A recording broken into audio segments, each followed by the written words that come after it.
Welcome everybody. Yes, this is actually an episode of LEG TV. I've definitely slacked this season, not just in fantasy football, but doing the videos. Anyways, yes, it is week 10. Holy crap, what the hell happened to this season? It's already almost over. The playoff push has begun, and already the top of the league is starting to separate, but we still have a ton of teams fighting for that 6th spot, and some other teams that could be dropping out at any time. Anything goes in the LEG. So let's talk about the standings right now. Let's see who's in the playoffs hunt. As far as number 1 seed overall, Joe Murdoch barely hangs on and beats Pat by less than a point last week, thanks to OBGYN. Pat's going to be, quote-unquote, shitting golden bricks, according to his Facebook post. We'll get to that more in a minute. As you can see there in the standings, right behind him, Jason Servos, who was in the league for most of the season, is still in 2nd place.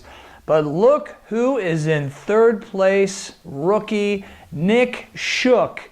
Sons of Shane Falco at 7-3. Nobody had him here at this spot. And this is when it gets tricky. 4 through 9 all have potential to get in or get out of the playoffs. That's Obby, that's Mick, that's Dan, that's me. Even freaking Plow has a chance. And Pat!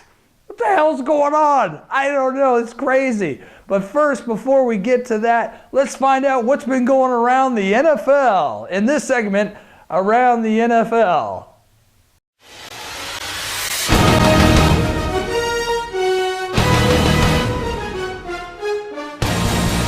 Alright, well, let's start with the obvious first big topic. The election has come and passed, and half this country are a bunch of whiny, crybaby little bitches.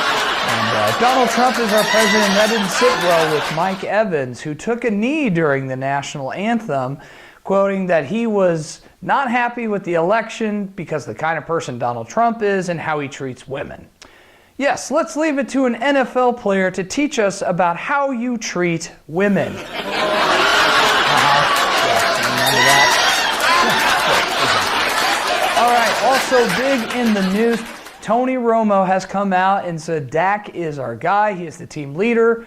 He is stepping down and is ready to serve as the role of quarterback, as a backup position, even going as far as patting Dak on the back. Immediately following, Tony Romo fractured his wrist and is out 6 to 10 weeks. And finally, the ratings for the NFL this season have hit record lows, and there's many contributing factors. However, when Roger Goodell was reached to comment, he said, "I should have known the ratings would take such a dive when we drafted Ted McGinley." Ted McGinley. He's a sitcom player.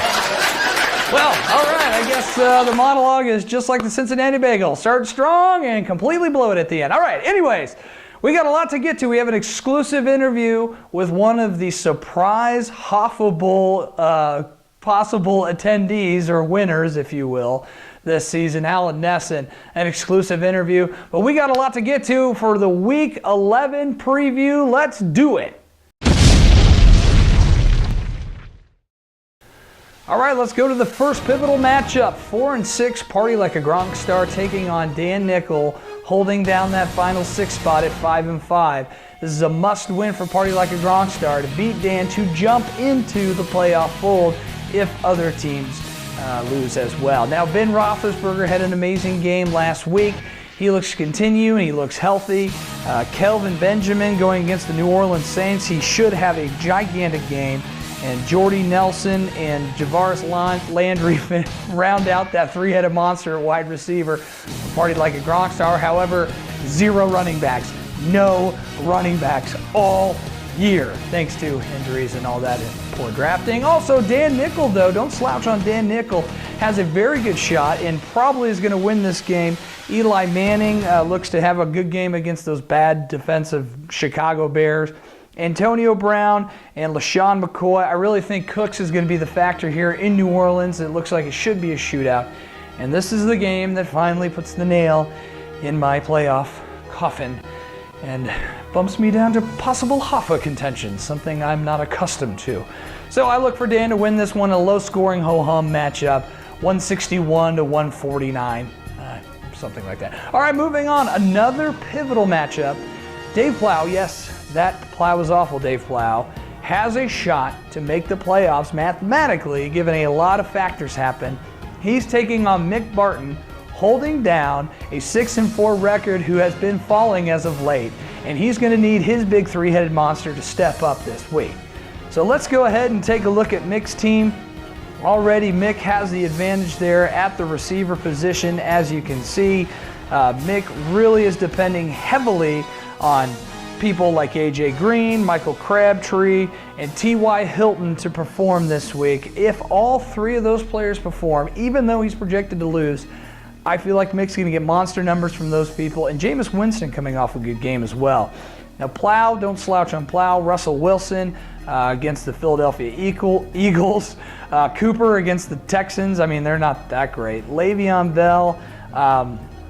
Bennett in the tight end slot. This might actually be a very smart play now that Rob Gronkowski has a punctured lung. We knew that because bong smoke was coming out of his stomach when he got hurt. So good play by Dave Plow. However, I don't think it's going to be enough. I like Mick in this matchup to barely win and push Plow down forever in the bottom to go for the Hoffa this year. All right, moving right along, we also got another very crucial matchup this late in the season. Number 1 versus number 2. This is the game of the week. This decides who is going to have control of this league moving forward this late in the season. Joe Murdoch has been on fire. He's won 5 games in a row, and Jason is kind of back into the fold after controlling the league for most of the season. Now, Servos has Tom Brady against the 49ers. He grew up in California, loved the Niners, so I look for him to have a big game. Doug Baldwin is all of a sudden like a huge fantasy football player. And David Johnson, monster numbers, an amazing draft pick by Jason Servos in the first round. Of course, anybody would have picked him at that spot. But really the big thing that's coming down to is Starks is back and healthy. Although what the hell's going to happen in the Packers backfield, we don't know. A lot's going to depend on how Starks does this season in this game. But Joe riding the wings of Drew Brees and Odell Beckham Jr., who have been putting up monster numbers all season, and getting Meredith off the waiver wires for the Bears as Alshon Jeffrey is now suspended for 4 games. That could play a pivotal role. And look for the wow factor and the wild card factor here in Jonathan Stewart against the New Orleans Saints. If he gets a good game from Jonathan Stewart in the 20-plus category, I like Joe. But if we get a good game out of David Johnson and Jordy Reed at the tight end, I like Servos. So I don't really know where to go here. I guess I like Joe to win this one by 2 points, 170 to 168. Yeah, that's 2. I knew that. All right, moving on. Here is a surprisingly interesting matchup. The second worst team in the league, tied for the worst record in the league, Allen Nesson, who I'll be talking to soon, taking on Pat O'Connor, who just missed a chance to solidify a decent shot at getting to the playoffs. Rex Suggs and Gronk and Roll is taking on Darren Bennett's Boneyard. And this is going to be an interesting matchup because Allen is projected to win by a lot of points here, and here's why. Jordy Matthews, Crowell, Murray, Ebron, all looking to score a lot of points. But Pat has been riding Marcus Mariota, who has had a surprising season out of nowhere. He's got a good matchup against the Woeful Colts. Todd Gurley has not done him favors at all, or anyone, all season. And that, again, is what's going to kill Pat, is the running game. I like Allen in this one, 162 to 152. All right, moving on to the next matchup. Bell comes to Frogtown. Abby and John Dahlgren, again, a must-win for both teams. John Dahlgren needs a win to stay in, and Abalash Reddy needs a win to keep them from nipping at his heels. And Dahlgren and I and Abby also have a bet for $100, whoever has the best record. So that's very, very, very important. So let's go over to Abalash's team. Abby's got Cam Newton going against the Saints. Looks to put up some huge points, 26 projected. Stephon Diggs against the Cardinals, 16 points. And Mike Wallace going against the Ravens. However, Greg Olsen, I think, is going to have a monster game here in New Orleans for the Panthers to help Abby win this game, because Matt Stafford, you don't know what you're going to get. him playing the Jaguars. Julian Edelman's always kind of a toss. And Allen Robinson has been disappointing all year for Dahlgren. Lamar Miller's been a surprise, but Delaney Walker's probably been the most steady position there at the tight end for Dahlgren.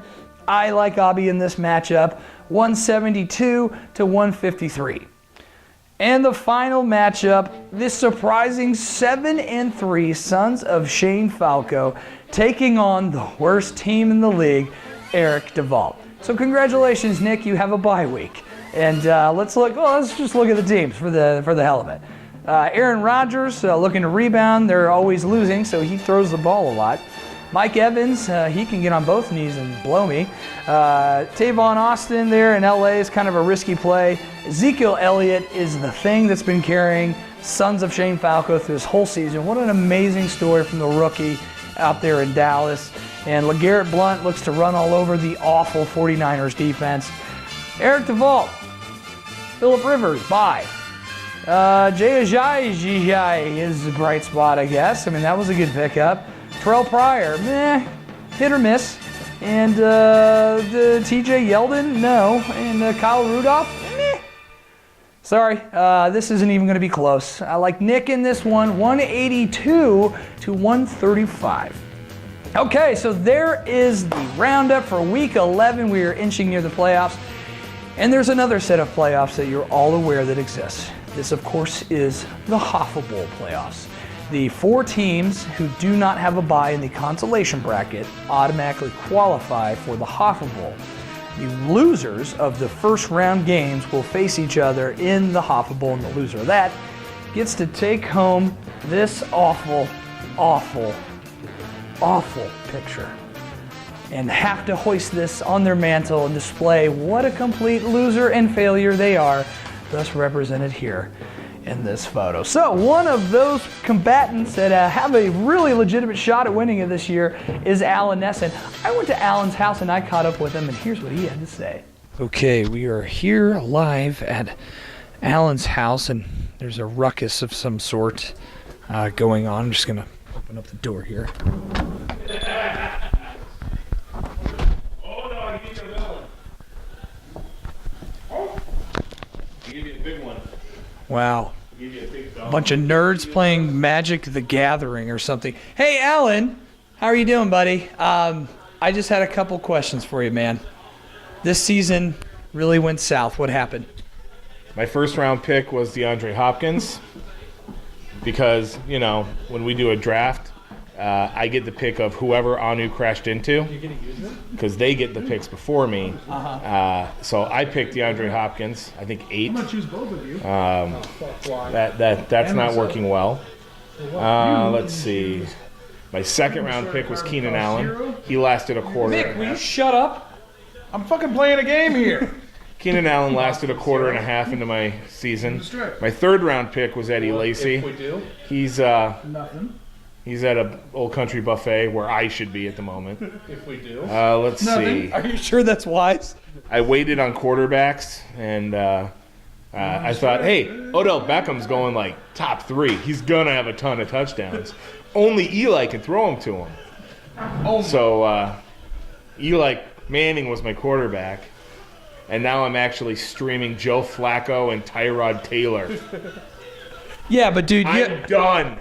you have a really sweet shirt, though. Thanks, it's Bigfoot.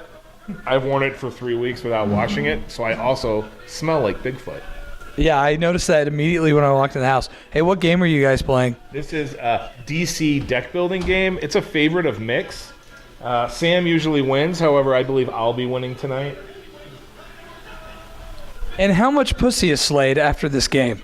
Well, you're going out of town on business, so at least your wife will moan like a woman who's finally being dicked by a guy with proper size. All right, hey Alan, thank you. I appreciate the interview. Good luck. Good luck this season.